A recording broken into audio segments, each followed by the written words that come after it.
may have a CV already. It's likely that you will have one at this point. It is essential. Everyone should have a CV.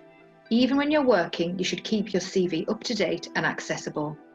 A CV is personal to you, but there are a few golden rules that you should follow. We've put together our top tips to remember. Make your CV fit the opportunity you are applying for. A candidate who has taken the time to read about the vacancy and research the company will stand out. You need to highlight the right skills every time you send out your CV. Don't just have the same CV that you send out time and time again to all of the different opportunities you are interested in. Once you have a basic CV in place, it will make the task of tailoring it so much easier. You aren't starting from scratch every time, but you need to ensure that every time your CV goes out, it's directly relevant to the specific role. A really nice way to do this is by focusing on one significant section of the CV, the personal profile. The personal profile. A short opening statement, paragraph or two, telling the employer how your experience relates to their job. This is the first section of your CV and will set the tone. Make yourself relevant, stand out from other candidates and highlight your strengths. Focus on your soft skills. You don't need to summarise what's in the main body of your CV. This part needs to be personal to you. What are you especially good at? Are you an amazing communicator? Do you have the ability to self-motivate? But make sure you don't just list good qualities. You should be able to back up your claims with evidence and examples.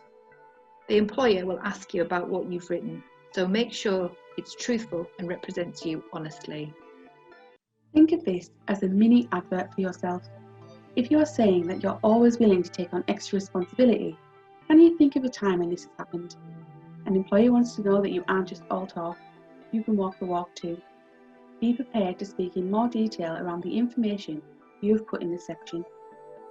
When looking at some statistics, I found that on average an employer will spend less than 10 seconds looking at a CV, so make sure you hook them in straight away by creating an excellent introduction. Make it look good. No spelling mistakes or grammatical errors. Always have another person look over your CV. A fresh pair of eyes are more likely to spot anything not quite right. Use spell check at the very minimum as part of your quality checking process. Is the layout nice? Are the different sections on your CV clearly defined and nicely spaced out? Is the font easy to read? Keep it the right length, no longer than 2 pages. Keep your CV to the point. Lots of detail is not expected. The meat on the bones of your CV will come out during the interview, and you will be able to elaborate on what you have written. You are providing a snapshot of yourself, albeit an accurate and relevant one. A cover letter is something that's often ignored, but it is actually your CV's best friend. This one-page document should be addressed to the interviewer or potential employer. It needs to include your contact details, the role you're applying for. You need to highlight your interest in the role and clearly link your skills and experience to the job. You're not expected to regurgitate the contents of your CV. Your cover letter needs to be specific to each application. Maybe you could include why you want to work for the company. Some employers have said that not including a cover letter can be seen as a sign of laziness. You could be writing a cover letter to accompany your CV for a specific job, but you could also be writing one for more of a speculative approach, where you're inquiring about positions available, or maybe even asking for work experience. They are really important. It will help if you take the time to create one. Once you've done one, it will become second nature that they're part of your application process. The application form. An employer could ask you to complete an application form instead of sending your CV. It is a method commonly used by employers to standardise the application process to enable them to select applicants to interview on a fair and equal basis. It requires just as much thought and careful consideration on your part.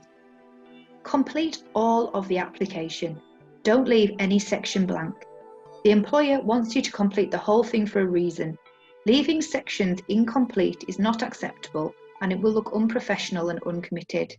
We have first-hand experience of people we've worked with being rejected from shortlisting because they failed to complete a section on the application. If there is a question that does not apply to you, write NA or not applicable in the appropriate box.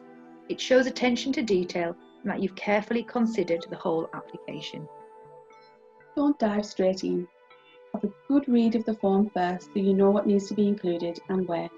If you're completing a form online, you should check that you are able to save your progress and go back to it later. However, some forms may need to be completed in one sitting. In this case, you must ensure you have all of the information to hand. This could include details of your references, national insurance number, etc. Check the closing date.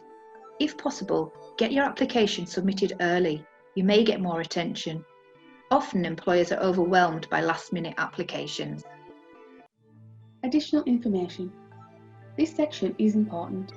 It's a chance to add all the interesting bits and pieces of information about yourself. Reflect on the job description and make sure that you have met all of the essential or desirable criteria.